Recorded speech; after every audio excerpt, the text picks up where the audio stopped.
Well, the third time was the charm for Gary King. After running for governor twice before and falling short, now Democrats have picked Mr. King to take on Governor Susana Martinez this November. And on primary election night, both sides already started firing some shots. News 13's Alex Goldsmith has more. We worked hard to get here, but I think the real hard part of the race starts tomorrow. After trying and failing before, Gary King finally got his crown on primary election night.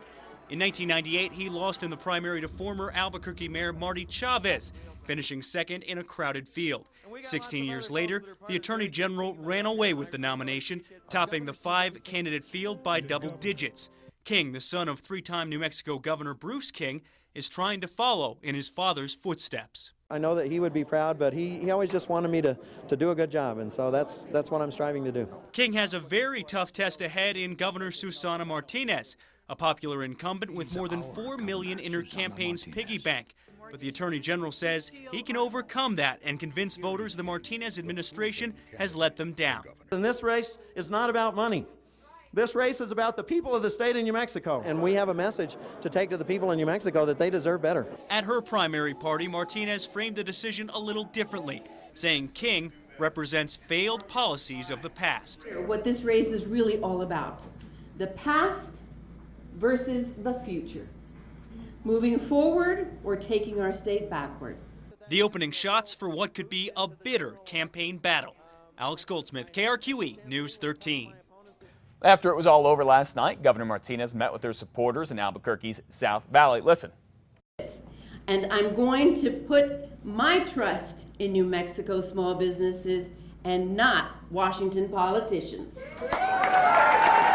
As we mentioned before, Governor Martinez has a lot more money, in fact, millions more than Gary King right now. That could change, though.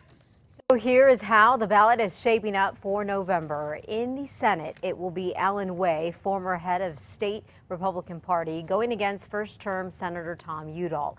Just so you know, U.S. senators don't lose their re-election bids very often. In New Mexico, it has only happened 3 times. Republican astronaut Harrison Schmitt back in 1982, Democrat Joseph Montoya in 1976, and you have to go all the way back to 1924, Republican Home Burson.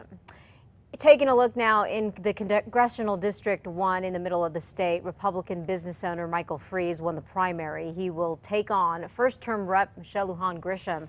Democrat Grisham is banking on the trend that no incumbent has ever lost in District 1 since it was carved out in 1968. In District 2, a district long dominated by Republicans, Democrat Rocky Lada ran unopposed.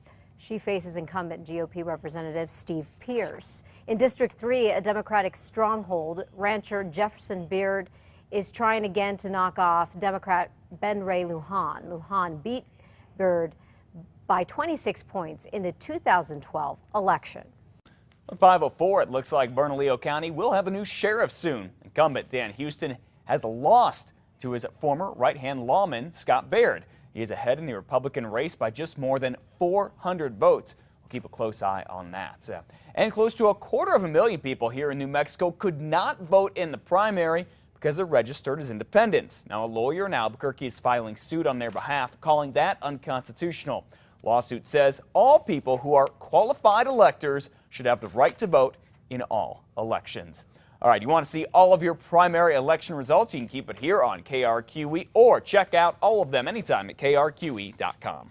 The recent ear-biting fight among some of the Albuquerque Isotopes is a lot more serious than first thought. Former Isotopes catcher Miguel Olivo got into a fight with infielder Alex Guerrero during a game in Salt Lake City last month and bit off part of Guerrero's ear. Well, now Guerrero's agent tells CBS Sports that the player needed plastic surgery to reattach the entire upper part of his left ear. His agent says Guerrero is getting treated in an LA hospital to try and speed his healing. It's not clear when he'll be able to play again or whether criminal charges will be filed against Olivo. The investigation continues into a deadly crash involving a stolen motorcycle. We told you about this early yesterday morning. It happened in northeast Albuquerque. Police say that the man was riding the bike. He was speeding apparently on Jefferson when he slammed into the median near Osuna. He was thrown from the motorcycle and hit by a truck. The man, who has not been identified, died at the scene. One of the largest coal-fired power plants in the Southwest is right here in New Mexico, and it turns out it was not a factor into the Obama administration's plans to reduce carbon dioxide emissions, basically pollution, because it's on an American Indian reservation. The Environmental Protection Agency says it will delay emission standards for 4 power plants on reservations, including the Four Corners plant here near Farmington, to talk more with the tribes and give them an opportunity to create their own cleanup plans. Well, internationally this morning at 5:06, President Obama is pledging to beef up military support for NATO's allies in Eastern Europe, rattled by Russia's activities in Ukraine. The president made those comments during his visit to Warsaw, Poland yesterday, just before the G7 summit starts today in Brussels. Russia is not part of the G7 this year for the first time in 17 years. Other countries say it's because of what Russia's President Vladimir Putin is doing in Ukraine and Crimea.